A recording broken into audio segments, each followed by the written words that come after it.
job of streaming, and I know they're including our audio on that as well. So that's kind of fun. And a little bit later, as we get to the final, Brad, yeah, I know you know the folks back in Detroit. They'll be carrying our final heat broadcast in Detroit, so that race fans can get a bit of flavor of what's happening out here at the HAPO Columbia Cup.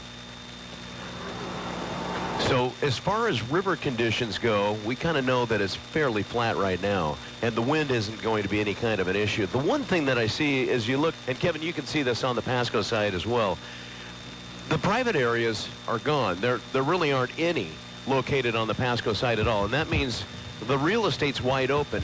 And for boat race fans, you know that it's just not normally like this, and it won't be like this again, because next year all those private areas will be back. Yeah, I was actually talking to some of the folks that are off to my left over here, and we were joking about that idea that they don't normally get this view, and so they're taking advantage of it.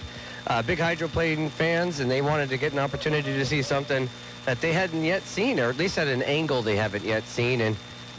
And frankly, there's not a bad spot along this river, really, but if you're going to get an opportunity to get to some place you don't normally have access to, why not, right? Yeah, and especially on the Kennewick shore. And you can see that from where you're at on your perch on Pasco Tire Factory turn number 2. Yeah, absolutely. And there are tents still up there, but it's not the same setup. It's definitely more of the private tents and people trying to get out and find some shade in the sunshine. Yeah, and out in the river too. And again, when we get to that qualifying session coming up here shortly, that's time to be up on the shoreline. Boats cannot leave that pit area until the patrol boats give them the go-ahead. Yeah, no, that'll be the other thing too. Is I'm seeing patrol boats wandering through here. There's some folks out in the water. It is going to be quite warm today and tomorrow, so people are going to try to take advantage of it. I do see the green flag on the course. So I don't know if that means we can go qualifying just yet, but the boat out there with the flag that'll shut down the course is not trying to do that. So I'd imagine at this point people need to start making their way up out of the river. You don't have to run out of the river, but just kind of start working your way back, and we'll start to see some unlimited boats out there.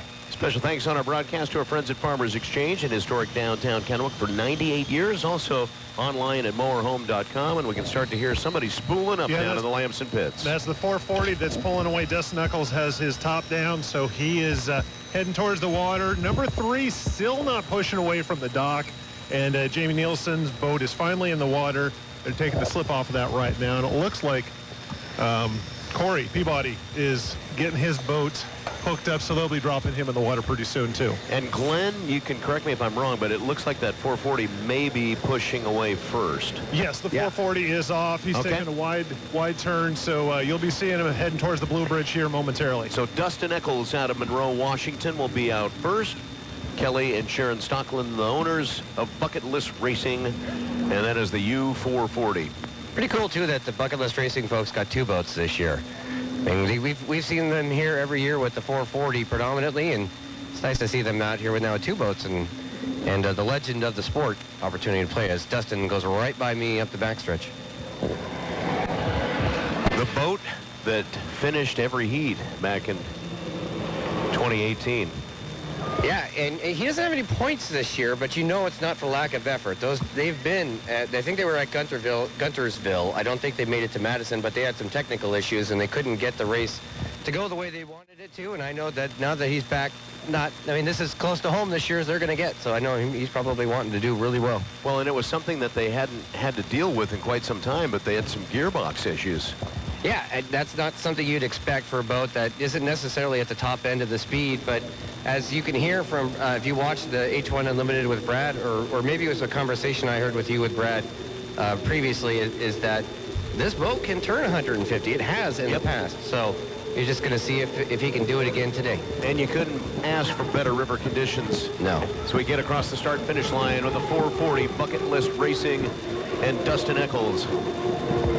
Yeah, talking about Dustin down there in that 150-mile-an-hour lap in Guntersville. Sorry to jump on you there, Michael, but I talked to them down in Guntersville as he looks real good through the corner here, and he said, we actually think we could come near a $155 in Guntersville. He said, but to do that, we've got to squeeze everything out of every specific component in the boat. And he says, we're going to stretch them all to the limit. And when that happens, you may break a couple of things. But I'm telling you right now, he looks strong up the backstretch. He's just dancing right off the water. Just tap, tap, tap, tap, just right off the top. And by the way, the reason they went first is the 3 wanted a trailer fire. They just yielded the position. They're in the water. They will be ready to go next. So into turn number 3 at the top end of the course.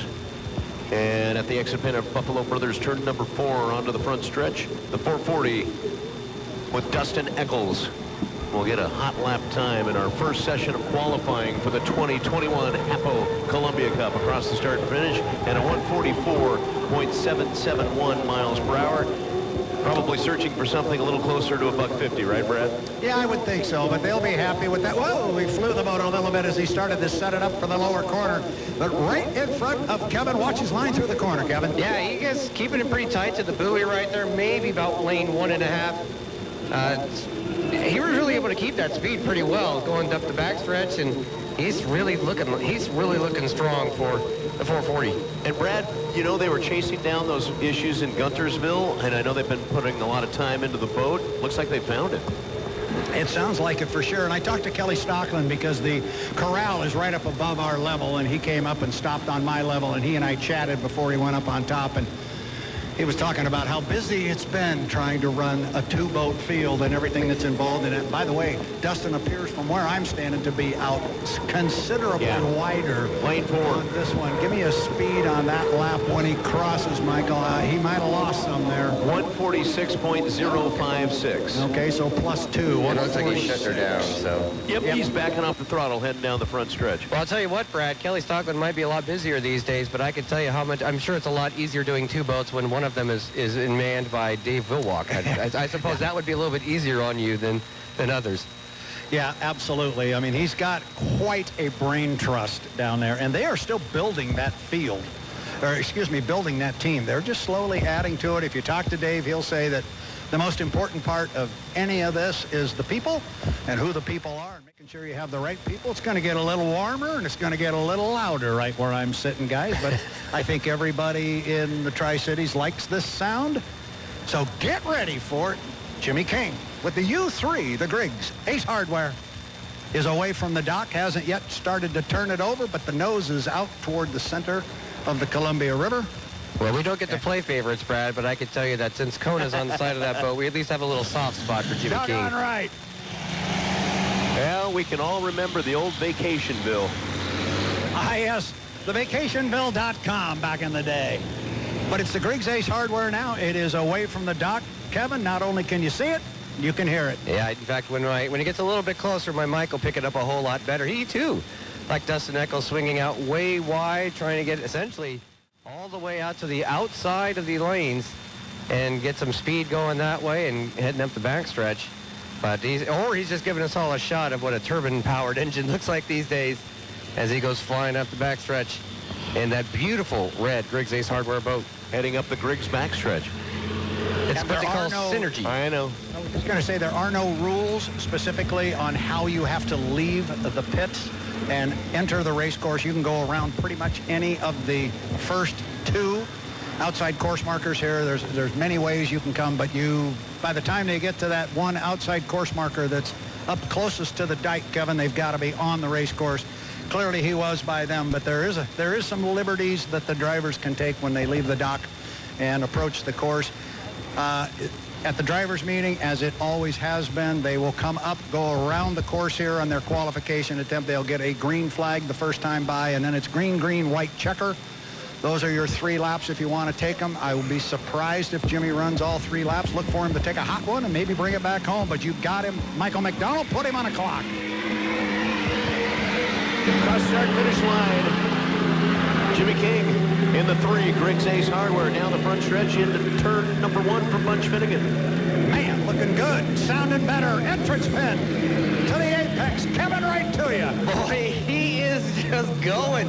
Look at that thing, hug the turn, get into the backstretch with just such ease and sound, and absolutely fantastic as the Griggs boat heads down the Griggs backstretch. You know, at Tire Factory turn number 2, we always call that corner and how boats slough off speed. We didn't see Jimmy King lose a whole lot as he head down the Griggs backstretch into turn number 3 for Golf Universe. Brad, would there be any value? I know this is qualifying setup, and maybe there isn't. Would there be value in doing all 3 laps just to see what the boat is like out there? Or because it's such a different setup, you're not going to really get much out of it? Yeah, yes, there would be some value, I assume, if you wanted to use a 2nd and 3rd lap for testing, but we'll see what he wants to do, and that would be because we didn't get the test on yesterday. He's got one in the books. What do you got, Mike? And he's pulled his foot. 155.418 miles per hour. And again, backing up the throttle, heading into turn number 1, and we really haven't seen the boat go out and complete more than 2 laps, Brad, in testing earlier this morning. Wonder what they are searching for. Well, I don't know that it's a matter that they're really searching for anything. I think they always come here and run conservatively, at least early. And I'll talk to Jimmy King when he gets out of the boat. But I can tell you what he's going to tell me is, no, we just wanted to go out there and run hard and make sure everything's running well, and we don't care about qualifying. We care about the final heat tomorrow afternoon at 4:30. I got a nickel, that's what he'll say. He's kind of had the same mantra for the last number of years. But it's true, they've got those old piston engines. We all know they can be cantankerous, and it's just kind of their modus operandi and what they've done here for many years. Come out, turn one hot lap, they're qualified, they're in the show, and Jimmy brings it back all in one piece, and I think they're all going to be pretty darn happy here with that. And it's also a bigger course. I mean, this is a longer race. I mean, you're going around harder, so it means you're running the engine harder for longer periods of time during this qualifying. Absolutely. And we've always said about this boat, it's a player when it comes time for the final heat on Sunday. You know, if Jimmy King gets a clean start and gets, you know, in an outer lane with some speed outside of him, and he gets this thing wound up, gets all these pistons going in the right direction and wound up, this boat's fast. This boat's very fast. Away from the dock is the U11, the J&Ds, and we'll throw it down to Glenn Bogg. And Glenn, if you get an opportunity to get young Dustin Eccles, just go ahead and jump in. And all right, I'm going to stand down here and I'll grab Jimmy King. Yeah, I got Dustin Eccles. Dustin, you were out there. Good job. Not as long as you could have been, I guess, but why come back in early? Well, you know, we use that as our test session. We've only got a few setup things we can change right now with this boat. We came here thinking we were going to be pretty close, and luckily, qualifying, we're right on the money. So I think we're in like mid-140s, and we're really happy with that. All the telemetry says that everything in the boat's happy. The temperatures are good. I'm as happy as I've been in a long time just because of that one factor. Not having yesterday to test and kind of work out some of those bugs, how does that change how you handle your Saturday? Well, you just need to make every run more important. The few runs you get, you have to use them to your advantage. And, you know, with us, like I said before, we only have a few different things we can change with this boat. We know it's pretty fast. We're just trying to get it to be, you know, there at the end and hang together. And what we learned yesterday, you know, we worked on the boat the whole time. We've been working on this boat since we left Alabama. And the thing is running good, and I think it's going to live. We're feeling pretty good. Everybody's new favorite pond weed to hate. Was that an issue out there? I've never thought I would come to Tri-Cities and have that be an issue here. You know, it just shows you, I heard a lot of the community members stepped up and made it to where we can race. You know, they came up with a way to get everything cleared out. I mean, how cool is that? You know, some good help from the fans and the community here, and just because of that, we're back racing today. All right, good job out there. I'll let you get some shade and some water. Good job, Dustin. Thanks a lot. Yeah, and let me jump right in here because I just got Jimmy King, who went out and took one hot lap around the race course, just got the helmet off and the Hans device off.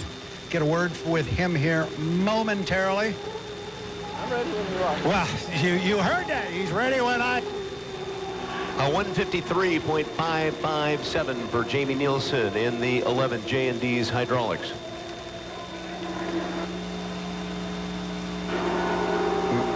As he heads into turn number 2 for Tire Factory, headed to Kevin over on the Pasco shoreline. And he's definitely going too. He's hugging that buoy line on the inside just beautifully. And so the chartreuse is an orange, but I guess it's not chartreuse anymore. It's a new color, and I'm blanking on the new color that we all agreed it was. But it is looking really sharp up the backstretch. Kid from Gig Harbor has got some power this weekend. Yeah, heading up the Griggs backstretch. Gulf Universe turn number 3. Top end of the course, Rattlesnake Mountain in the background. A little bit of a haze today, and you know, I've got a lot of wildfires burning in the area, and our thoughts go to those that are out there fighting those fires. Off the exit pin of turn number 4 onto the front stretch, Jamie Nielsen across the JMC Motorsports start and finish line at 154.257 miles per hour for the 11 J&D's hydraulics. Still foot in the throttle heading into turn number 1 for Bunch Finnegan. Yeah, he's definitely doing all three out there, and he looks just as good at this one. Pretty consistent so far. Looks just as good going up the backstretch out of turn 2. Out of tire factory turn 2, that is. Just kind of gliding along the top of the water. Nice little rooster tail. How often in Tri-Cities do we have zero wind? You know, I don't think that's allowed, is it? It's a pretty flat water condition out there. Into Golf Universe turn number 3. Wall of water off the big skid fin. Comes to turn number 4, a load of Buffalo Brothers. Turn number 4, fans are all around the circuit. Best around H1 Unlimiteds. Onto the front stretch. And another hot lap for Jamie Nielsen at 155.418 miles per hour. So he was able to increase his speed incrementally for each single lap and improve on each single lap. And that means a lot to the team. What was the 3 again? 155.4 what? 155.418. Okay, so that was the 11. What was the 3 was 155.4 something. Oh, too. I'm sorry. The 3 was 155.418. Really? So they were the exact same? The exact same. I think that's about as likely as us having zero wind in the Tri-Cities, isn't it? But it all came together that way, Glenn. This weekend, man. All we need is less Sago Pond weed and we'll be okay.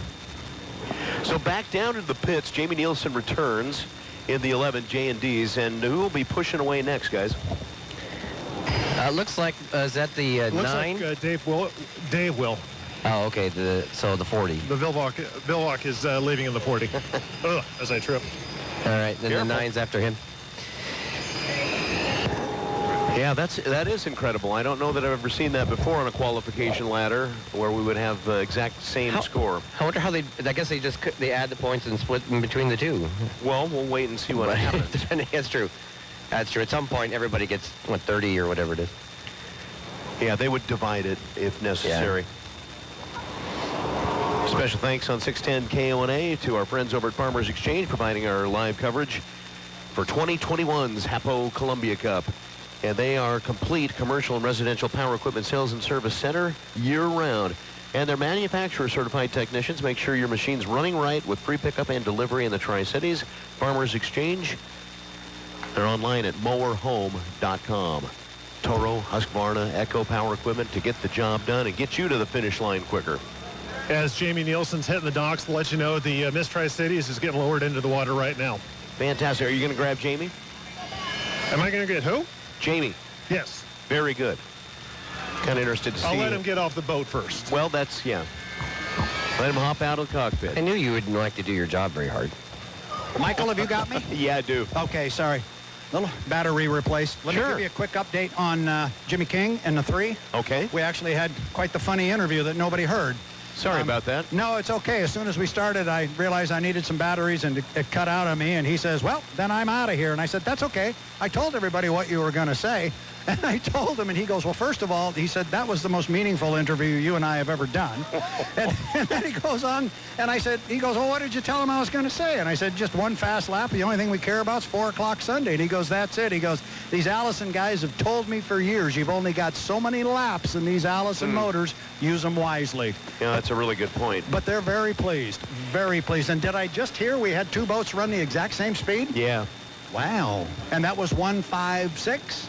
155.418 for the 3 and the 11. Wow, very, very good. I'm atop the tower. I am headed down. Glenn, I'll be down there on the dock with you, right. And we'll share duties. I'm on my way. That sounds good. Bill Walk is out on the water, and very interesting. When he was pulling away, we had some fire coming out of the back of his boat. Usually it's pretty clear, but to my untrained eye, even I can see that orange stuff coming out. Very interesting. It's part of the dark side.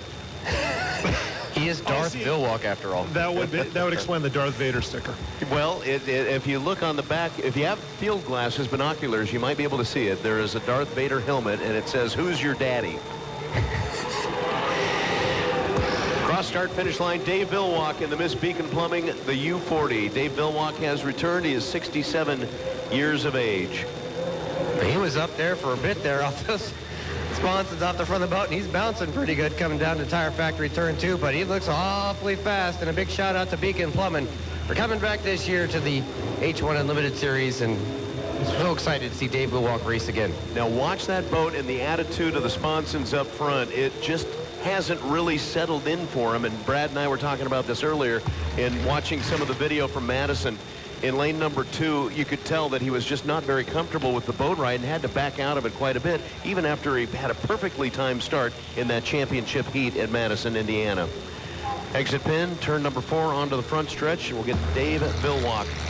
Yeah, and I'm trying to get to a place where I can see the boat ride coming down. I can't see him yet. How's he doing? It looks okay, but on the backstretch, he looked like he was darting around a little bit. 154.628 miles per hour for Dave Wilwalk. Still hitting it hard, heading into bunch fitting in turn number 1. Woo, and he picked up the right sponson just as he started to set up for the corner, but that boat ride was a whole lot better than what I saw this morning.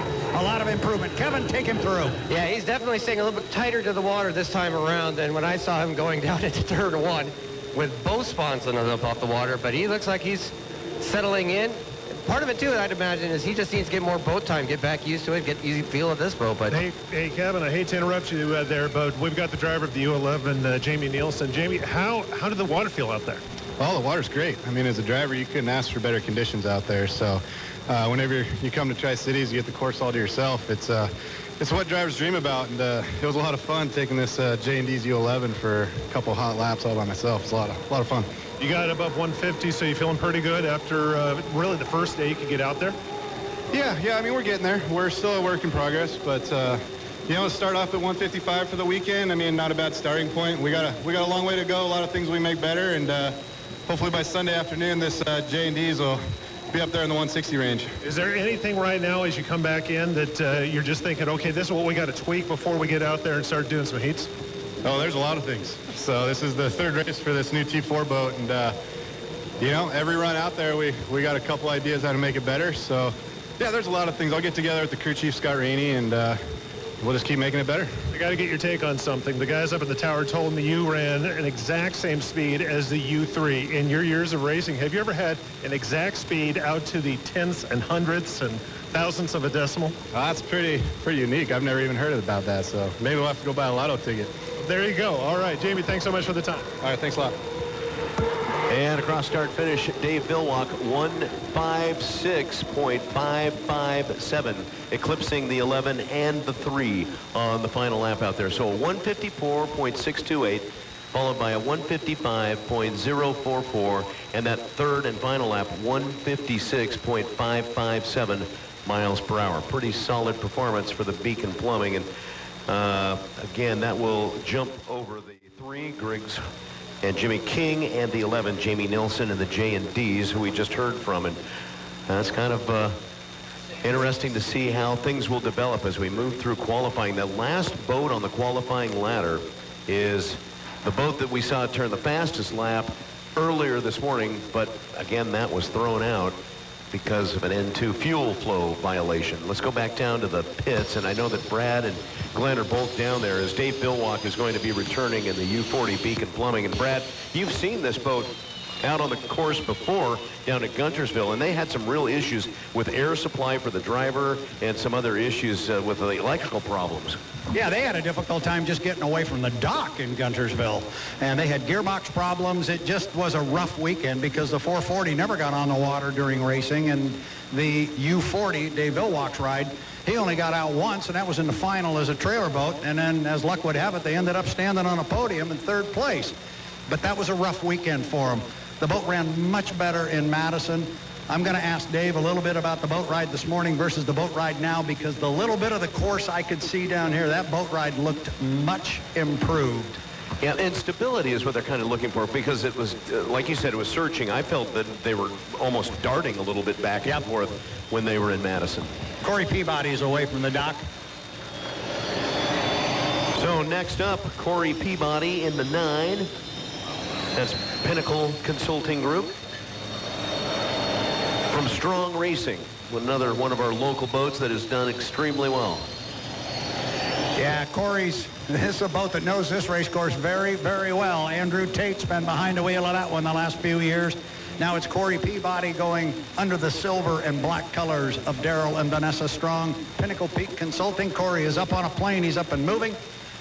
Dave Billwalk is still in the cockpit of the 40. Now he begins to climb out. Kevin, that's a good-looking hydroplane right in front of you. Oh, it is a gorgeous hydroplane, and it is a fast hydroplane. He was the top qualifier down in Guntersville. And while the performance afterwards may be a little bit marred by running into some water, he has definitely got the power in that boat. So we'll see if he can get it going today. And the difference between the 8, which we will see coming up shortly, and the 9, that fairing that holds the back wing is black. Now on the 8, you'll see that it's a red fairing. So there's a little bit of color differential because there were many fans and also those that were calling the races, including Brad, that said, well, those boats just look exactly the same, and they were virtually identical. So they've changed the back fairing to a bright orange Sometimes it's on good 8. Sometimes it's good to be colorblind. I'm not There gonna, you I go. don't mean to cut you off. Go ahead and take the hard hat off, Mr. V. And let me start with this. Welcome back to the Tri-Cities, my friend. Oh, it's good to be back here. It's it's one of the special places, one of the real privileges we get to race at. And you've had a lot of experience on this particular water, as we mentioned a couple of nights ago. You've had some great success here. Maybe your worst day racing here as well. What do you think of when you think of this race course? I just think of good things. I mean, I don't think about that at all. I think about all the wins and all the good laps we've had out here, and it's just, and it's good people. It's a fun place to come. The people enjoy us, and we enjoy them, and that makes it special. And you're bringing the boat back to this end of the dock just like you did for so many years. Yes, it's a good place to be. Not a bad place to be. Talk a little bit about the run this morning, the test run when we weren't on the air. The boat looked like you were having some handling issues. Looked much better this time. Yeah, it ran pretty good. It ran pretty good the first time, too. We were just, had a bunch of different new stuff that we put on it to try, and it all worked pretty good. So, we just tuned it up a little bit. Now we'll go tune it up some more. And then we'll see you back out on the water. Go get a bottle of water. We'll talk to you later. Thanks. All right, Dave Billwalk right there. He knows his way around this race course. Wow. Corey Peabody in the 9. Pinnacle Peak Consulting, 151.263 miles per hour, lap number 1. And that's where he starts to lose a little bit of speed coming out of Tire Factory turn number 2, Kevin.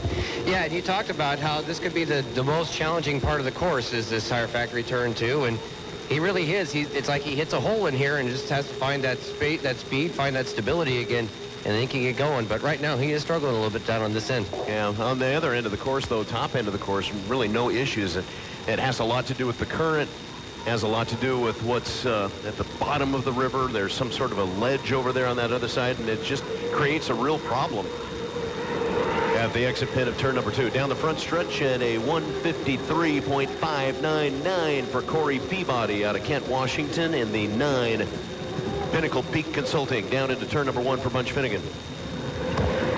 And again, these Western Washington drivers, there's no seafair this year. This is the closest they're going to be to home to race in front of the home fans. So, there's a lot on the line for those folks. And a lot of them have got their families over here, which they normally do, but I think in many cases, I'm aware of the extended families are here because of exactly what you just said, Kevin. This is their hometown race now. Yeah, it's 3 hours east, but if they're going to see him run and want to be able to drive to it, this is the one they do. Top end of the race course. Looks strong as he goes out of my view with a big wall of water up there off the skid pin, Michael. Yeah, Rattlesnake Mound in the backdrop as you look upstream. And there's quite a few private boats up there on the anchor line that are in the Columbia River. Hope you're enjoying the broadcast on 610 KONA across the JMC Motorsports start-finish line at 152.705. So lost about a mile per hour on that last lap, as it looks like Corey Peabody will be backing out of the throttle. Is he going to continue? No, he'll head back to the Neil F. Lamson pit. So what's your takeaway, Brad, for Corey Peabody? What was the speed on that last one? 152.705. Honestly, I think they probably were hoping for a little bit more. Yeah, 153.599, lap number 2, his best. I mean, and there's nothing wrong with that by any stretch of the imagination, but we were talking this morning about 159s and 160s and 162s and 4s, and I think they'd like to find a little bit more out of that boat, but the brain trust is very good. They'll go back and find it. If it's there to be found, there was, regardless of the timing during this qualifying session, it was made very clear during the drivers' meeting this morning that every boat will have a fair opportunity to run twice. By the way, this is 4 boats within 2 seconds of, or 3 seconds of each other. Well, you know, Kevin, that's a really good point. The way that it's stacking up right now, you could throw a blanket over the top 4 qualifiers. They're that close together. Yeah, we were having a conversation about exactly that you could conceivably qualify this entire field between 155 and 160. Now, you're going to have some guy in a powder blue boat go out and have something to say about that. There's a U-8 Miss Tri-Cities hydroplane up the dock from me there, and I think he's going to have something to say about it.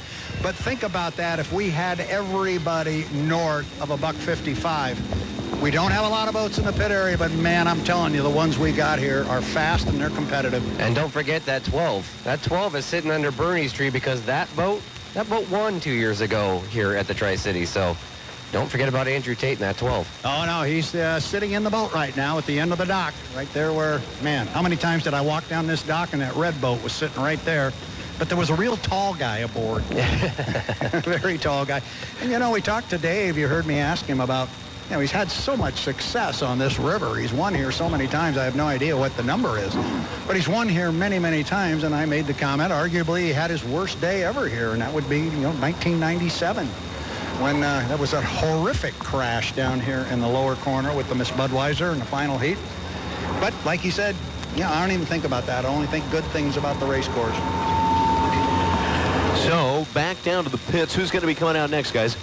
I'm thinking... Is it the 8? It's either the 8 or the 12. Should be the 8. Okay. And I think they're ready. Glenn, they got the, they got the lid down. The nose out. Yep, here he comes. Pit reporters, thanks to our friends at American Radiator, keeping the Northwest cool since 1979, so it makes sense that they keep this year's Columbia Cup cool with updates from the Lamson pits. With Brad and Glenn, have heating problems? Solve them at AmericanRadiator.com. Weather forecast, 96 for a high today, and will top out tomorrow at 102. Weather forecast updates thanks to Anderson and Zentz Dental in South Kennewick, 585-2500, and online it's KennewickSmiles.com. Winds should be light, 5 to 10 miles per hour both days. Cooling off overnight, lows expected in the low 60s tonight. So out, heading towards Tire Factory turn number 2. Again, outside the course. He's taking that big, wide turn off the dock, and then he's going to just dump into the course and get a whole heap of speed coming down the backstretch. And there's the try, by the way. What a nice side of the boat. The try is J. Michael Kelly flies up the backstretch. Yep, Miss Tri-Cities, and you can see that back wing, and Brad said it was orange. That looks more red to me.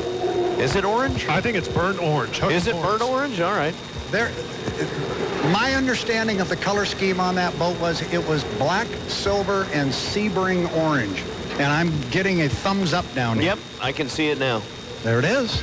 Hey, came to the colorblind guy for that information. How about that? Hey, Michael, I've got Corey Peabody here. Corey, how'd you guys run out there? How's the water treating you? Oh, the water's fine. It was a good time to go out and get qualified and start that. I don't know what our speeds were, but there's a lot more in it, so we're going to see if we can go back out. Not exactly sure, but right now we're just going to get it on the trailer and think about our next step. One of the numbers we had you was around $153. Without testing yesterday, without working out the kinks, hearing that number initially, what's your reaction? Oh, it's fine. It's not necessarily the number, you know, it's what we do in the heats. So, you know, we'll if we run a 153 right there, that's fine. You know, it's not, we don't have a qualifying box in there, so it's that's okay. We're just gonna get on trailer and see what we can do and go from there. All right. Anything that you were out there, you're thinking we got to address this, that, or the other thing, or do you just do a diagnostic and go from there? No, everything on the boat is fine. You know, everything's great. I mean, the boat ride's great. Everything feels good, and we'll just put it up on the trailer and go through the data and see where we're at. All right, go grab some water. Thanks a lot, Corey. And across start-finish line, 156.772 miles per hour for the 8 Miss Tri-Cities. And J. Michael Kelly from Bonnie Lake.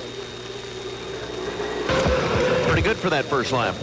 That's very good. He's absolutely just carving up Tire Factory turn 2 right now, flying down the backstretch, looking really aggressive. I mean, not that you would expect anything other from JMK, but he looks awfully fast. Yeah, watch those boats as they come around that apex and to the exit pin at Tire Factory turn number 2 to the Griggs backstretch, and that's where you start to see if they lose speed when they start to hit that backstretch. And it looked like he was carrying pretty good momentum, Kevin, in front of you. Yeah, he was. I mean, it was rough. I mean, the turn 2 was a little bit rough and choppy at times, but he was either ready for it or it didn't bother the boat nearly so much as it can others. So he's looking really good. Yeah, well, at this point, he would be the top qualifier. Let's see what this lap will give Corey Peabody. 157.411 miles per hour, so a little bit of improvement. Still hitting it hard down the front stretch into Bunch Finnegan, turn number 1.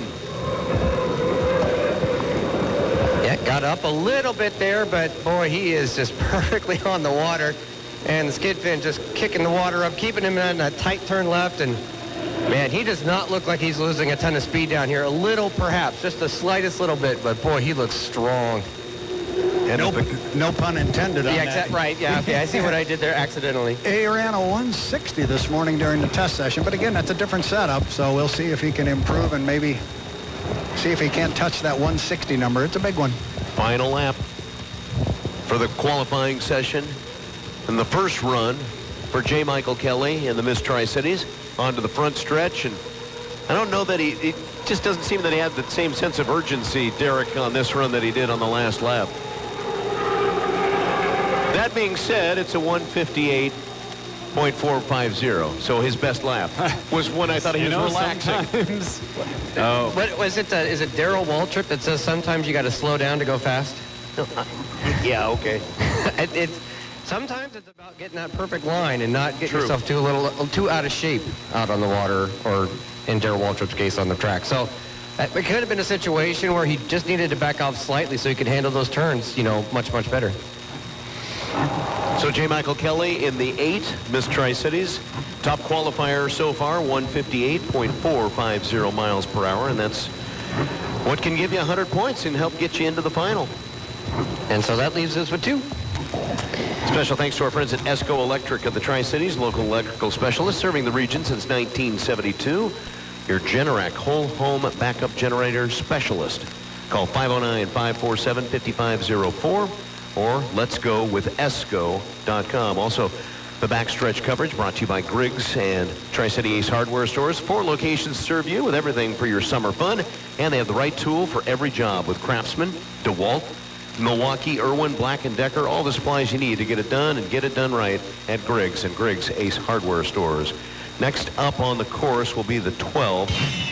And I hear somebody back on in the pits. Who do we have? You got Bradley here. You mentioned Andrew Tate. The nose is being pushed out away from the dock as I speak. The lid's down. So you are correct. Andrew will be on the race course very shortly. I am going to walk up the dock a little bit as the 9 Pinnacle Peak Consulting, Corey Peabody's ride, comes out of the water. Mike had that fast lap at what, $1.57? 158.450. 158.4, okay. And just so that we kind of continue the conversation we had, the T6, the 12 Graham Trucking, J. Michael Kelly won in 2019 with that boat here in the last HAPO Columbia Cup. It sounds like they're trying to fire up or I guess they're shutting it down, because I'm thinking the 12 is coming out on the water right now. It looks like there's a lot of revving of the engine. So I'm wondering if it's not quite firing yet. Trying to get it lit, Kevin? I'm hearing he's lit. Okay. He's coming. I apologize for the background music here. I'm just trying to figure out who's revving the engine. Yeah, that's a piston boat. Oh, that's whatever Brad's standing next to. That's Rob Hall's boat. Oh, okay. The GP. There we go. Here comes the 12. He was taking a little bit of time. I mean, as opposed to the 8, which went wide out so it could go full out on the backstretch. 12 took a little bit more of a shortcut. Tell you what, I'm going to turn the mic off until they get done with this, and I'll grab Mike in just a sec. Wow, that is a loose boat ride heading up the backstretch a little bit for the Graham Trucking and Andrew Tate. We remember him a couple years ago in the Delta Reel Track, and Les Schwab died. And he'll take it around the top end of the course. We'll get him on a hot lap. Again, each competitor has 3 laps during this qualifying session, and we hope to go back through, but that is a pretty loose boat ride right now for the 12. And he doesn't have the greatest memories of this course. Guys, let me jump in here real quick. And you were talking about getting 2 runs. They did say at the drivers' meeting this morning that everybody will have an opportunity to run twice. I'm standing here on the dock with J. Michael Kelly, who just came back after a good ride in the 8. $1:58 and change. Let me start with the most important question up front. You're going to hear it all weekend. How are you doing, my friend? Fine. I can't believe how hot it was out in the cockpit. I mean, that was probably by far the hottest I've been inside of a boat. So the racing's going to be very interesting if it's going to be that hot. So I got to find a way to cool myself down or just man up, kind of like I've been trying to do with my ribs. A lot going on, but it's good to be out on the water. Would have liked to have gone a little faster because I know that blue boat's going to go pretty fast.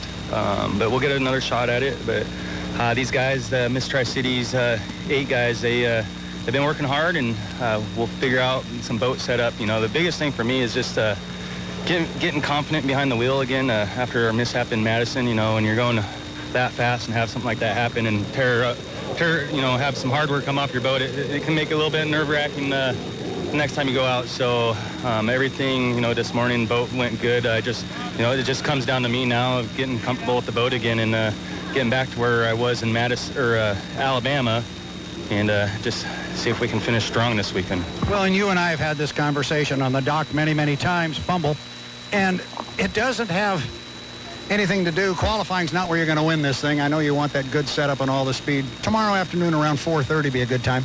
Yeah, no, I mean, the final is always the most important. First thing you got to get there. Qualifying though, I mean, Madison kind of put us in the hole in points, and that's something that's been a goal for me in my 18 years of racing unlimited, is to try to win a national championship. And definitely after Madison, put myself in a hole, and so every single point counts. It matters with qualifying, heat racing, so we just got to make the most of it, and hopefully we'll have a really good weekend and put on a great show for all these Tri-Cities fans, and of course the Miss Tri-Cities, everybody that's cheering this boat on. I want to do well for them, and of course Daryl and Vanessa and all my team. They work hard, and I get to do the fun part, and that's go fast, and so hopefully we can do that this weekend. Well, let me tell you, you can check the first box of putting on a good show. We're having a great time now that we're finally out running. Go get out of that black suit and get another bottle of water and then finish it off. Yeah, I think I'm going to go jump in the cooler and get a refresher. Mike, thanks very much. Thank you. J. Michael Kelly qualifying there at $1.58 and change, I think you said. You got that right. And so far, a couple of 153s for the 12, Graham Trucking and Andrew Tate. And across start-finish line, 154.424 miles per hour. But, Kevin, I think you can attest to this.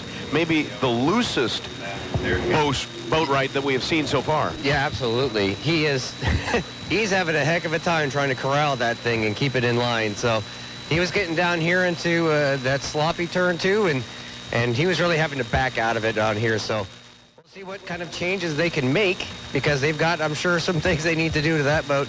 The good news is they can work all day long in that shade under Bernie's tree, so they don't have nearly the same kind of concerns, at least about the heat, that J. Michael Kelly just expressed. Yeah, Derek and I up here at start-finish, our eyes were just glued on that backstretch, on the Griggs Ace Hardware backstretch, because the air was getting trapped underneath the boat. It was kind of bouncing sponson to sponson, and then it would pop up out of the water a little bit, and it didn't look very stable. And Michael, the margin for error is so razor thin in this sport, but again, credit where credit is due for being able to handle that situation and still be pretty consistent with the time.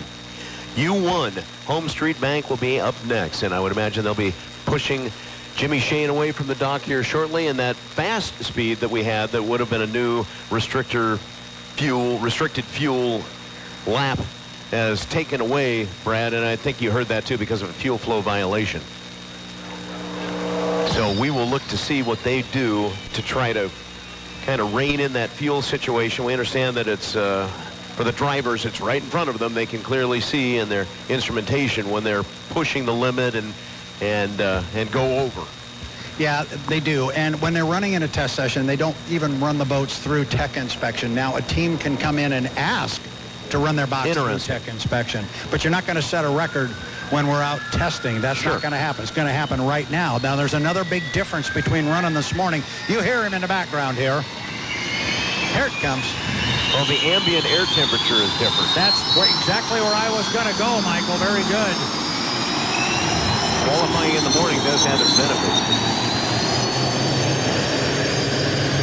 So out away from the dock. And just a reminder for anybody that's enjoying the Columbia River, you need to be up on the shoreline. Swimmers out of the water. Anybody on any type of personal flotation device need to get up out of the water.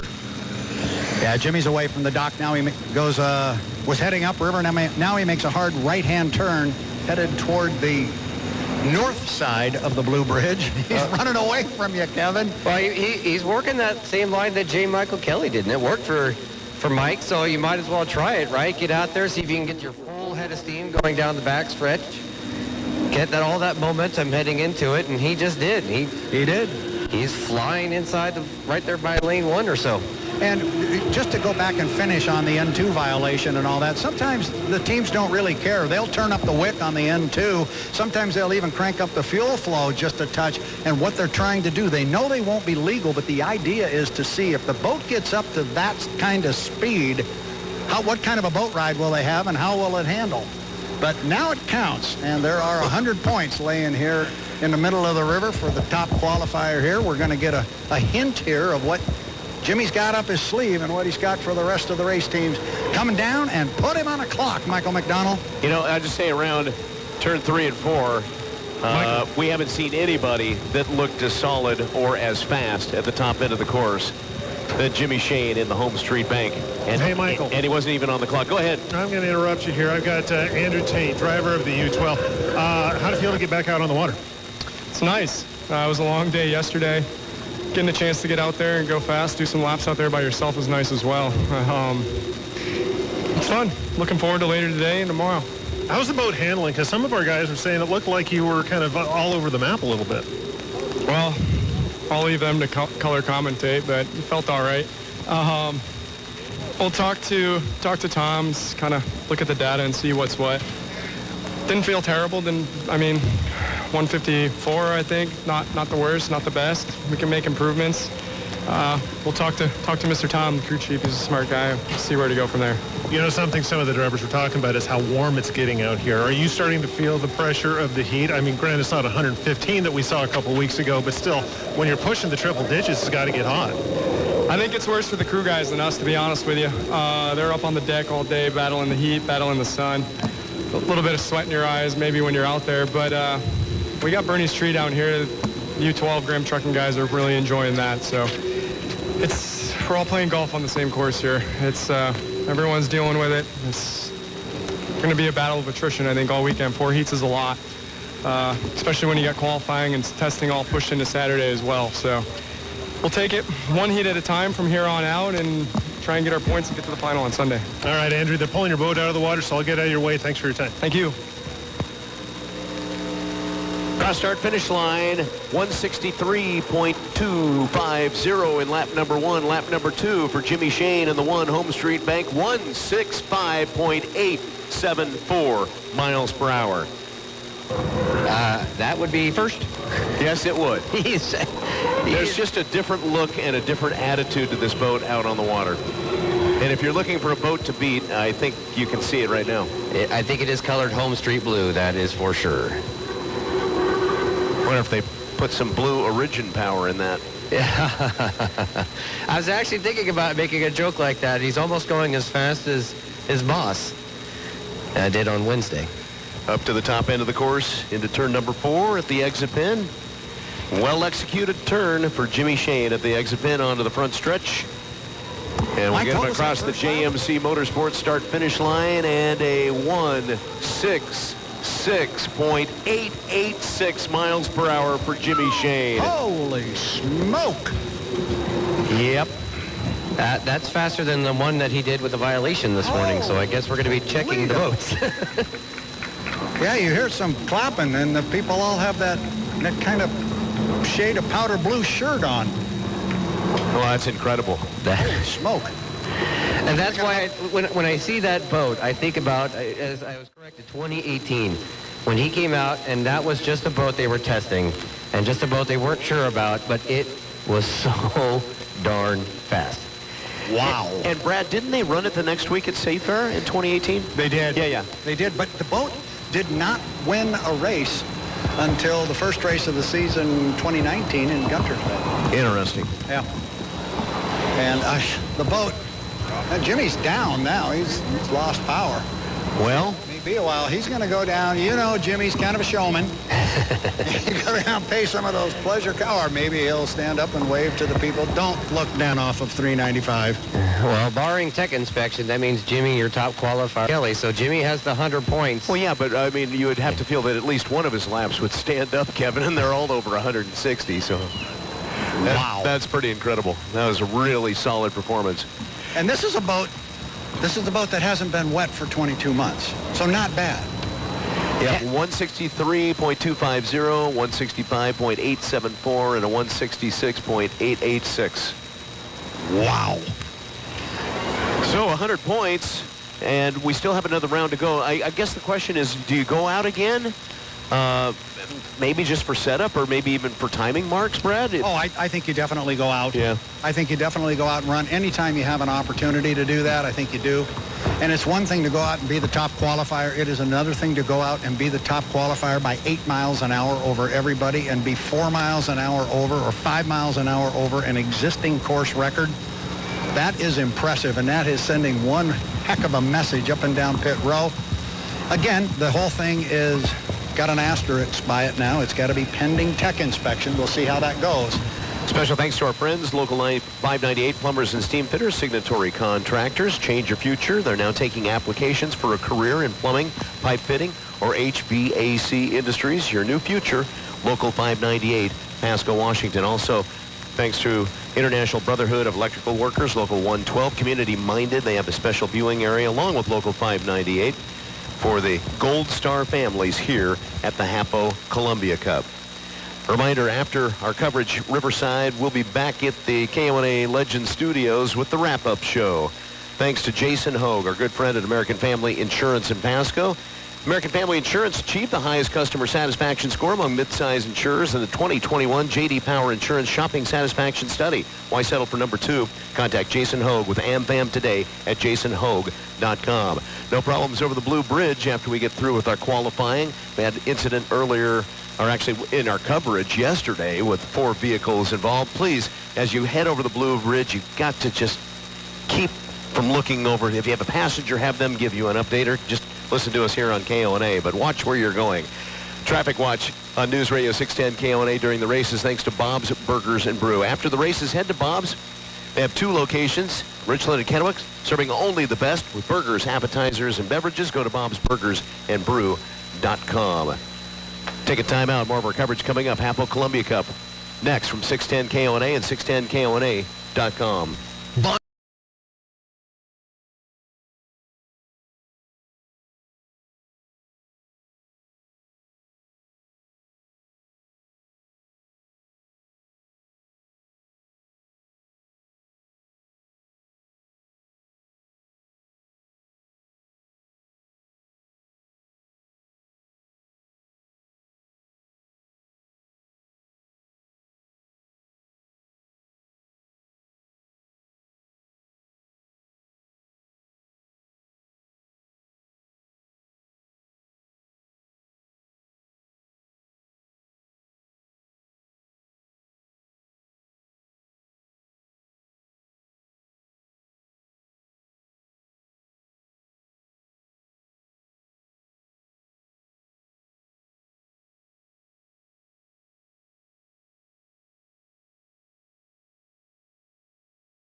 Jimmy Shane in the Home Street Bank, 166.886 miles per hour. The U11 is coming back out. Yeah, guys, So let me J&D's back jump out in on the here. course. Yeah, you go right ahead, Brad. Well, you mentioned that Shane character and that speed of 166. I got him standing right here. Before we do that, welcome to the Tri-Cities. Thank you. It's great to be back here. Hydro Town. Love coming here. Yes, last year was obviously a bummer for the entire season in H1 and all the fans, and we're just happy to be back, and it's beautiful weather, and you can't ask for any more than that. And we're glad to have you back. You didn't come over for the test session. We missed you then, but you're back, and apparently all is well. Turning a lap north of 166. I think I said it on the radio about 3 times. All I could say for a comment was, wow. Yeah, that was impressive. It kind of impressed myself the way the boat was riding. It wasn't as Jeff got on the radio and said, "Hey, the water conditions are perfect." I got out there and I was like, "What are you looking at, Jeff?" Like, it was rollers and lumps all over the place, and the Miss Home Street boat just flew over top of all of that stuff, and I let it hang out and we let it fly, and we ran a pretty good lap there. You ran 3 pretty good laps there. You're saying you're flying over the rollers. The boat ride, from what I can see of the race course down here and what the guys were saying, the boat ride looked good. Yeah, the boat is amazing. It really carries itself very well, and that's why we were able to just, I think the other boats were having issues, the sponsons digging into the rollers and stuff. In this boat, it just kind of hovers and just flies above that stuff, and it's a joy to fly that thing, and it's an honor to drive it around that race course really fast. So what do you guys do now? We need to make sure that all the data is legal from that run, obviously. Everything that I saw in the cockpit looked good to me, so we should be good to go. And if it is all legal, that's I think we set a record there for the restricted fuel lap speed by a little bit. Yeah, I don't think you said it. I think you shattered it. That's the kind of words we use. Yeah, the boat's impressive. The team is amazing, obviously. It's amazing to drive for such a seasoned team, and I don't mean in age, I mean in experience. They have probably the most experience in the pits on this one team around the Miss Madison racing team, and it's showing. It's showing in the boat speed. It's showing in the team camaraderie, and it's showing that we're here and we have a goal of winning the Tri-Cities race this weekend, and I think we tried to make a statement this morning. You made a very strong statement. When you were coming back to the pit area, the boat died over here by the bridge. Were you just saying hi to fans over there, signing a few autographs, or what? Yeah, I think Mike wanted to run a really, really quick lap, and I think he only put enough fuel in the boat for me to run the 3 laps and not come back to the pits. So we almost made it back. I think we literally ran out of fuel, and everything looks A-okay though on the boat. Well, it is good to see you back in the Tri-Cities. Good to have that blue and white boat on the circuit, and just glad to have you here. Congratulations to you and the whole team, because it really is a team deal. It really is, and I'm part of the greatest team in the history of the sport, and all I can say is I'm honored to race for them, and hopefully we get to continue to represent this team and this sponsor for years and years to come. Thanks for the show. We'll look for more. Thank you. All right, Jimmy Shane right there. Pretty good sized smile on the face. As you might imagine, turning a lap at 166 miles an hour. Wow, I'm talking to people down here. I've said wow 10 times now. I guess that point has come across. But, we've been talking about that speed. It was a few years ago. We were trying to get to that 163.5, I think it was, and he got the 163.3, and boy, he didn't mess around this time. Just shattered it. Yeah, and the interesting part of that was he felt that all of the indicators he had in the cockpit were everything would be legal. That's the key, and as you were talking earlier, he has visual indication when he starts to exceed some of those parameters, so he can pull his foot out of it a little bit. But man, he's talking about rough water, talking about rollers, the boat flying. Brad, yes. This just in. Thank you, Tana. Did not pass tech. Oh, baby. On the 166.886, did not pass tech. Okay. So there was some sort of a violation. Not sure what it was. J&D's J.B. Nielsen back out, 3rd lap.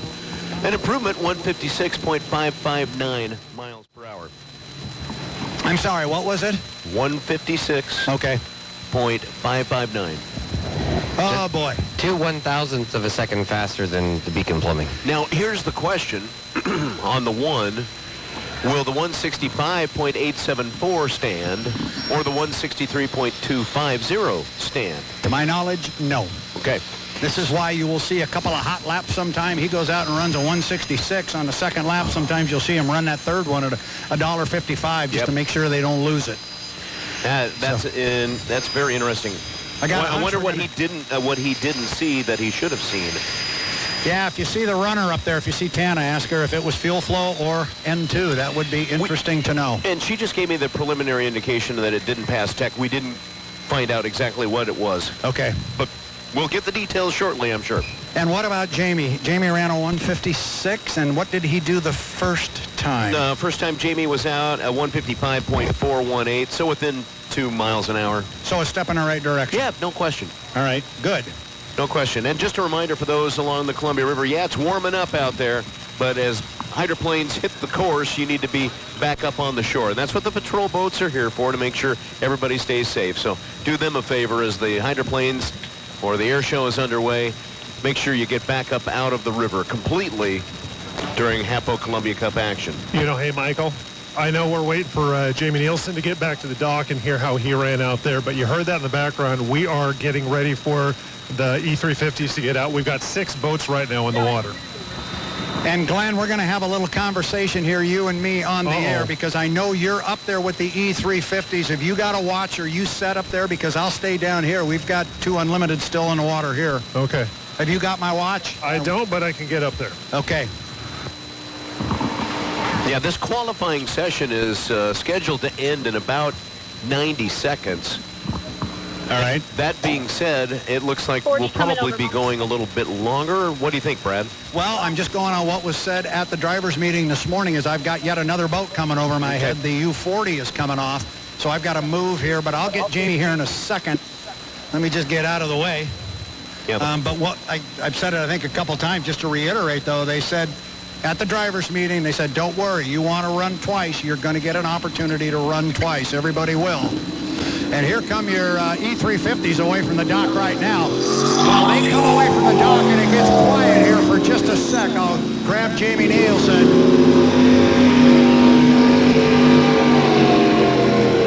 I'll do my best so you don't have to compete with that and have to yell in this thing. Hello, young man. Welcome to the Tri-City. Hey, good to see you. Good to talk to you finally, Brad. Yeah, absolutely. It's nice to be back, and somehow it's nice to be back on the water today after yesterday.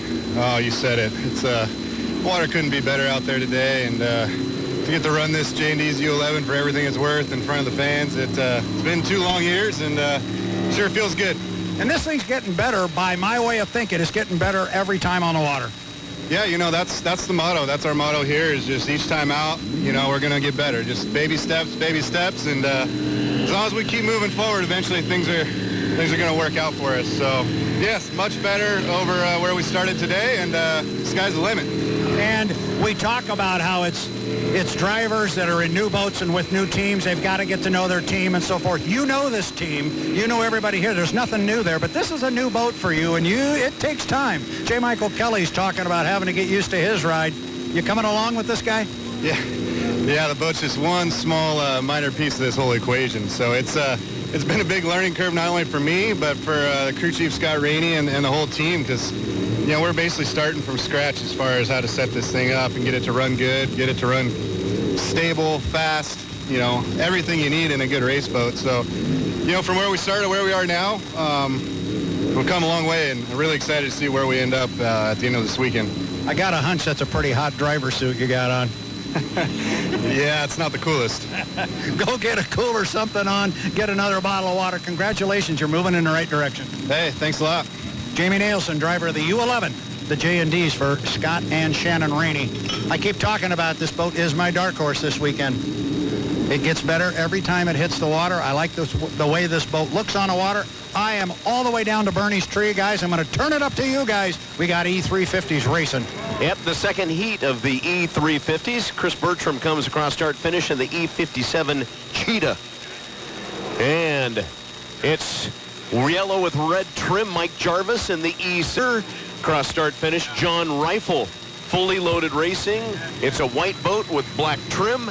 Cutting across the infield, that is going to be Kurt Myers. Yep, and he was the winner of heat number 1 of the E350s. And then down the front stretch is Derek Smith in the E79, the orange boat with the checkered flag motif up on that front sponson as the boats start to all collect in turn number 1. It's a 2-corner course as we go over to Kevin Rouse. Somebody's way backed off of that right now. I think they're super early for their timing marks. There are some like 78, and I think is that Steve Huff or that the one? But there was somebody down here that backed way off, and that might have been the cheetah boat. It went way wide, backed way off, and now it's up and going again. Hey guys, real quick down here in the pit area, where are we on the clock? I don't have a clock, so I can't answer that. Because Steve Huff is here back at the dock. He's got crew members aboard. They're working quickly here. I'll keep an eye on him. Go ahead and call. I'll let you know if he comes. Well, look on that backstretch, Kevin. Derek Smith parking in lane number 1. You don't think he's going to try to claim it now, do you? Well, look, Myers is on his hip. Yeah, they are trying to claim lanes already. But again, not knowing the clock, because they jumped off. When they jumped off the dock, that's the 5-minute mark. Here goes two. All right. Sir. I don't have to tell you, Steve Huff is away. But we heard you. In a hurry. In a hurry. Or he could say he's in a huff. No, he is. I'll be see if he can catch up. He's going to go full throttle up the backstretch here. See if he can get up to that crowd, but he's also going to be on the outside, at least to start. Wow. So lane number 1 will be Derek Smith in the 79. Lane number 2 looks like it's Myers, at least for now. Rifle in 3. Myers is going to be in 3. Wow, it's a crowded start. And it is Myers in 3 as they come across the start-finish line, and the flag is out. So Myers across the start-finish line. The 98, by the way, has been disqualified. Myers is going to lead the boats down into turn number 1. Rifle is in the tunnel, and on the inside is Derek Smith in the 79. Yes, Derek Smith this time. Nobody in front of him and can get around right in front of Myers. But they are going to be deck to deck as Myers drops down into lane 2, heading up the backstretch. Rifle has fallen back and is in 3rd place. It's a deck-to-deck race on the backstretch, the Griggs backstretch. Derek Smith in the orange 79 on the inside. On the outside, the bright yellow boat, that's Kurt Myers, and they are deck-to-deck as they head into turn number 2. Myers with huge boat speed and great momentum coming up that backstretch into turn number 2 as they come around the top end of the course. Looks like everybody jumped except for John Rifle. Oh, my goodness. If Rifle finishes, he'll get the win. He's in the catbird seat now, sitting there on the course 3rd place, but that's 1st place points right there if he can make this happen. So into turn number 1, the leader on the course is going to be on the inside, Derek Smith in the 79. On the outside, Myers in the bright yellow E1. Myers he's having a little bit harder time now being on that outside, but he is not giving up. And you know he's got the back boat speed down the backstretch. Keep right there with Smith. Bertram coming up the backstretch at the exit pin of turn number 1 now. Rifle is going to come across the start-finish line. He is your race leader. The 226 fully loaded racing. You just lost Huff. Yeah, Huff just went dead in the water down here. Oh, that's a shame. And he is right there in lane 2, lane 3. Are these trying to get out of the way? Watch the leaders on the course as they come onto the front stretch. White flag is out. Myers on the outside, Smith on the inside, and they've got a boat dead in the water. It is floating to the outside, but they are backing off the throttle. The other thing is if they can get a pass Rifle, that puts them in. Oh, Myers bouncing a lot as he comes through turn number 1. Has to back way off, and now he's about a rooster tail behind Derek Smith as they are now on the same stretch. They're on the backstretch with John Rifle trying to get in front of him and see if they can take this win away. Amazing race. Rifle on the backstretch at the midway point. Jarvis is at the top end of the course, and he'll come to the exit pin in the 6. Raining thunder onto the front stretch. Here come the race leaders on the course into turn number 2. And it's going to be on the inside, Smith with the lead. Myers in second. Rifle has fallen back and was passed But again, everybody jumped but Rifle. Now the question is that a minute penalty or is that a disqualification? Rifle still has 1 lap remaining to be. Yeah, we'll head back to qualifying. I was going to say Olympic qualifying. The Olympics are underway. We'll hit. It's similar in some respects. Yes. There will be a trophy presentation. But what a strange start to that race, Kevin. It looked like they were all lined up, but because we didn't have a clock on it, and now back onto the course and is he running a lap again? Is the 78, Derek Smith. He just jumped back into the backstretch. Heading back again for a penalty lap. So if Brad is with us, maybe we could get the clarification on the jumping of the gun. I know that's what you're trying to do. I'm trying to find out. Yep. But I've got the word from you that everybody jumped except John Rifle, correct? Yep. Okay. Now, that being said, I don't even think that Steve Huff was in the neighborhood, so he may be able to get some points out of that run. He wasn't even up there to be able to jump. He was so far behind. Yeah, well, he's a DNF. Okay. So, yeah, he won't finish. Oh, well, you're right about that. He lost power. Yeah. Sorry about that. Well, I got boats coming back to the dock here. I am up on the corral level trying to get an official word here. You know what's interesting is, and it's unfortunate that it wasn't a clean start because that was a heck of a boat race between two really good racers and two really good boats. Absolutely. The 79 with Derek Smith, the orange boat, and the bright yellow one with Kurt Myers. And we've got a lot more E350 racing yet to come. Yeah, here comes Myers is already back, but I'm up on the tower. The Reigning Thunder, the E8, is back. By the way, they skipped that first heat because they had a hole in the sponson, which they went ahead and fixed. I'm just waiting to get official word up here. And you say hole in the sponson. Was there some issue with hitting debris? Do you know what happened? No, they didn't hit anything. Okay. It's just something they found, a small crack. I got you. We will head back to H1 Unlimited qualifying as soon as the E350s have cleared the course, and we've got a little bit of work to do as a tow rope will have to be thrown out there, and we'll get all the fleet of the E350s back over to the Neil F. Lamson pits, and I would imagine that's a pretty busy spot right now.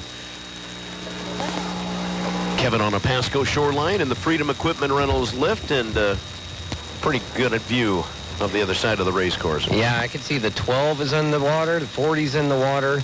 So there are some boats that are going to go back out there. I do not see the 1 back in the water. It is up on the trailer, so either one of those laps counted and they're good, or they're just, or they're not going to go back out, or maybe they're working on a couple things to make sure they're back within the tech limits, because that's, and whatever the tech violation was, we had many record-setting laps there, and none of them are technically being, or at least a couple that we are aware of are not being counted.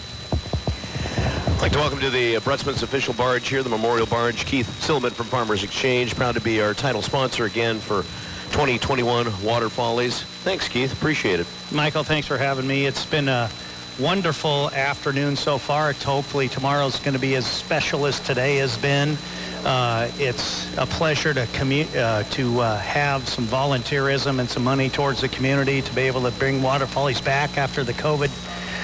It's been a struggle. And the community coming together with the water ops and the problems we had with the, the Sago pond weed out there yesterday that kept boats off the river. AKA milfoil, right? Well, it's a different type. It's a whole different animal, Keith. Well, I get it, but I'll tell you, it's the same outcome. We're going to have a fun weekend. No question. So at Farmers Exchange, we talk about all of the pit crews down there that keep equipment running. You have the same type of crew at Farmers Exchange for lawnmowers, power equipment. Yeah, you bet. Lawnmowers, riding tractors, zero turns, weed eaters, rototillers. We fix it all, and we do it in a hurry. And it has been a little bit difficult, although you've done a good job in ordering to make sure that you have new equipment available, but even maybe more important now to have parts and service to keep your equipment running.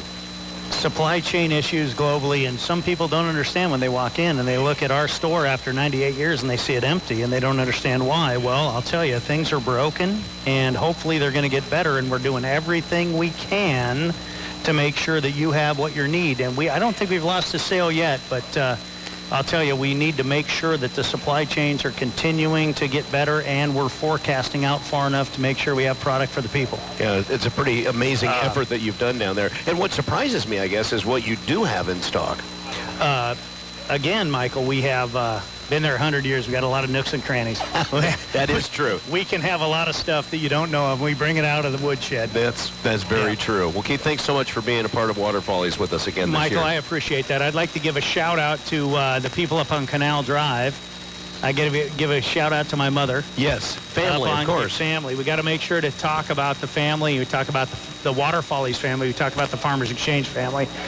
Give a shout out to my mother, Arlene Silliman. We lost our father this year, which was he was the patriarch of the family, and obviously that's important. And Ken, such a good member of the Downtown Kennewick Association and so many different groups that made Downtown Kennewick what it is today. Well, and supported Water Follies for years, yes. And then I'd like to give a shout out to my son, who is up there on Canal Drive with all his friends right now, and they're having a great time, and Zach's cooking some chicken wings and having some fun. It's delicious. Do they deliver? Ready. Yeah, they will deliver for you. Yes. Great. It's going to be great.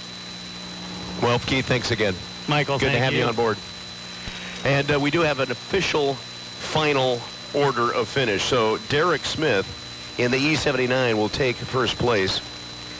Second place will go to Kurt Myers. Third place will go to John Rifle. So to answer your question, Kevin Rounce, they did end up passing the E226 John Rifle in the fully loaded to reclaim first and second place. Mike, can I jump in real quick? You got it, Brad. I'm sorry to interrupt you when you guys are having that discussion. Did you get that official? It was handed to me by Tana. Okay, because so I that's was as just official told, I'm going to get. No, that's as official as you're going to get, because I was just told upstairs there was a lot of conversation going on, and we said let's not keep it here because we got unlimiteds coming out. They were going to have Tana come down and give you the official order. That's it. Who was your winner? Go ahead. Derek Smith. It was Derek Smith. Kurt Myers was second, yeah. All right. Glenn Bogan, are you down on that? Is he around? They may be all gone. Yeah, I'm trying to find Derek. Okay. All right, thanks, guys. I'll step away. We're going to put H1 Unlimiteds on the water. So back to qualifying. We will take a timeout first. News Radio 610 KONA and 610KONA.com. Again, thanks to our friends at Farmers Exchange.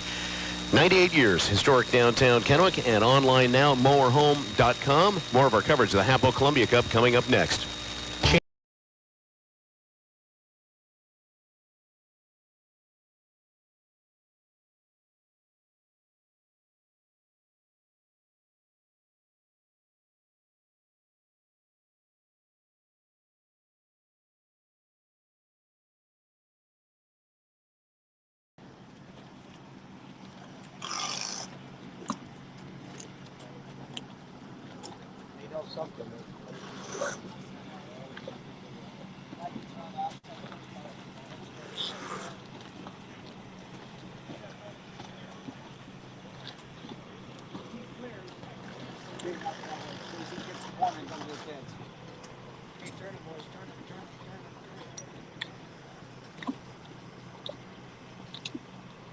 There you go. As soon as you make that corner,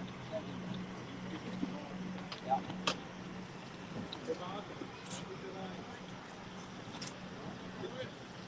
Alex, can you untie his lock? Go ahead and stand up.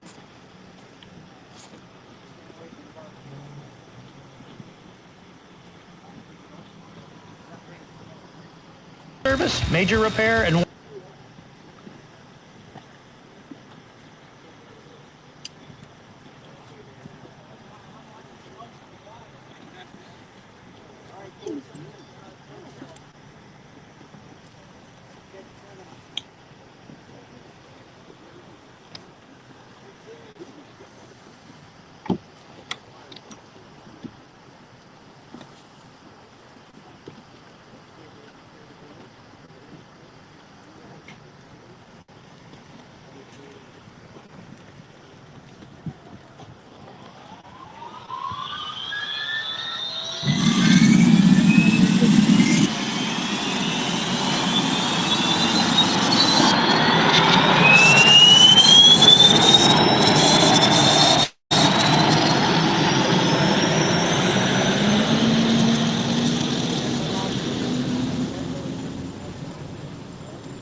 Apollo and Carrier keeping you cool this summer.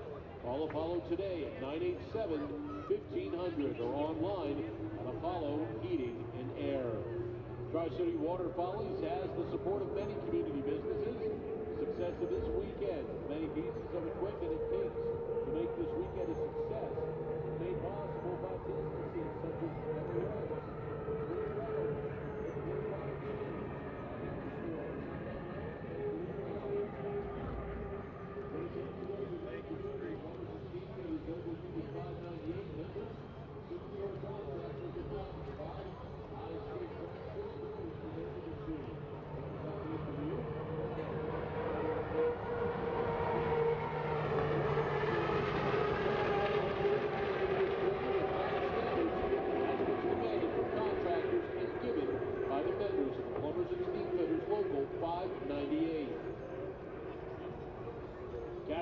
Catering is a proud sponsor of the 2018 Tri-City Water Follies. They're local foodies that enjoy providing awesome hospitality. Castle Event Catering is celebrating its 24th year. Thank you, Tri-Cities. Enjoy the races and stay hydrated.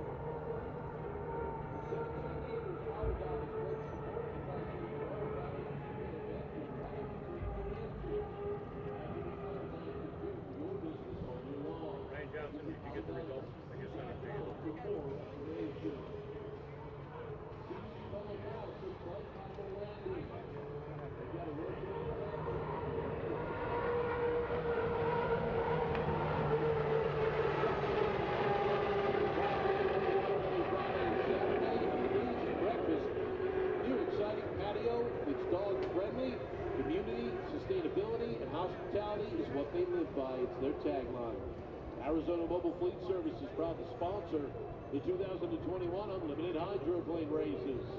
Supermax South Pueblo Market has everything you need for your carne asada. We sell authentic Mexican food, including salsa, rice and beans by the pound. Supermax carries fresh produce, freshly made pizza,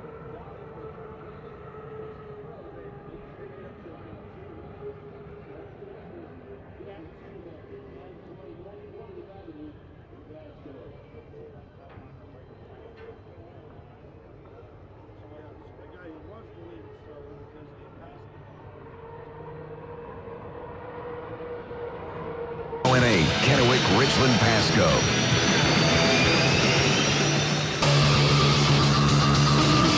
Now we return you to the hydro action and the HAPO Columbia Cup with Michael McDonald and the KONA broadcast team. Brought to you by Farmers Exchange. Along with Rob Francis, Frank Cooper, Derek Maselli, Malachi Cooper, all at the start-finish line. Dave Billwalk is back out on the course with H1 qualifying. Lap number 1, 156.685 miles per hour. Lap number 2, 156.092 miles per hour, heading up the Griggs backstretch and diving into Shell Sun Market, turn number 3 to the apex, and we'll be coming off the exit pin onto the front stretch. That 156.685 would put him back in front of Jamie Nielsen, who had jumped in front of him in qualifying with that second run that he did earlier. And stability would be the key that I see in this run. 158.191, a new fast hot lap for Dave Billwalk in the 40 Beacon Plumbing. That puts him right up next to J. Mike, just a little behind the 12, behind the 8. Also see the 12 in the water over there, and I'm trying to, did I see the 1 get dropped in? Not yet. The 8 is hovering above the water, though. Well, and it's kind of a unique situation. The 1 definitely is going to have to get back in and get something put up on the board. So Dave Billwalk, second time out, 158.191 miles per hour. And I don't know if we have anybody back down to the pits and who may be coming out next. 12, I think, would be, 12 is looking the most ready to come back out. 12, or is it maybe the 440? I can't tell if that's one of the small boats or if that's the 440. Kevin, I think what you're looking at is the GP79. Yeah, that's what I'm seeing. Okay. Yeah, we've got the U9 with Corey Peabody. He's still not quite in all the way, kind of in the same situation that Andrew Tate's in. So I think we're gonna see boats come back out here. That's for sure, Michael. But I don't And I don't know what the order is going to be. I would imagine it goes back through the same order. You get your opportunity, and if you're ready, you go. If you're not going out, you just kind of tip your cap and say thank you. And pass it to the next. Yep. Yeah, and that's kind of interesting as we will continue to watch to see what happens with the home street as they probably are working on some of those situations in the cockpit that didn't really alert the driver that there was a fuel flow issue. If you're the one, that would be the more concerning thing, No right? doubt. Yeah, No doubt. It's not that you committed the violations, it's that you thought you didn't because nothing indicated that you did. Now our schedule had included the GP America Heat 1 at 2:25 this afternoon. That is going to be sliding back as we will continue H1 qualifying. Special thanks to our friends over at Tire Factory with Michelin, BF Goodrich, Bridgestone. They've got all the best tires and great service too. They now have a couple of locations in Pasco. They're on Dupertale and Richland, Wheeler in Moses Lake, and TireFactoryTC.com. Firehouse Subs, they have the new grilled chicken Euro sub. Founded by firemen, a portion of all proceeds go back to first responders. You'll find Firehouse Subs in Burbank, Pasco, Kennewick, and Richland. The 9 is back out on the course. So the 9 will be our next boat out on the river. And again, if you look at it, there's 2 silver boats with very similar block lettering on the side. The one that has the black fairings is the Pinnacle Peak Consulting, the U9. The one with the orangish-reddish look is the Miss Tri-Cities. Yeah, and it is. It's a burnt orange, and you can really see it when the sun is on it directly. When it's not on it, it kind of changes its shade a little bit. It's got a little metallic nature to it. The 9, the first time out, its top clap was 153.599. So far, the 2 boats that have come out for a second run have run faster laps the second time out than they did their first time. So for strong racing, Corey Peabody, cross-start finish line to the Pinnacle Peak Consulting U9. Heading down front stretch, Butch Finnegan, Bosch Appliance, turn number 1.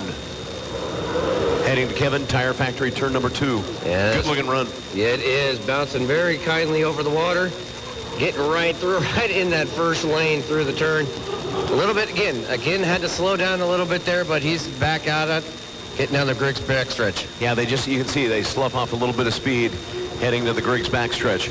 Walking back and forth on the spots is heading up the backstretch. Corey Peabody, strong racing, 9 out of Auburn, Washington. Corey's from Kent, just down the road. Into Sun Market, turn number 3. Buffalo Brothers, turn number 4, and on to the front stretch.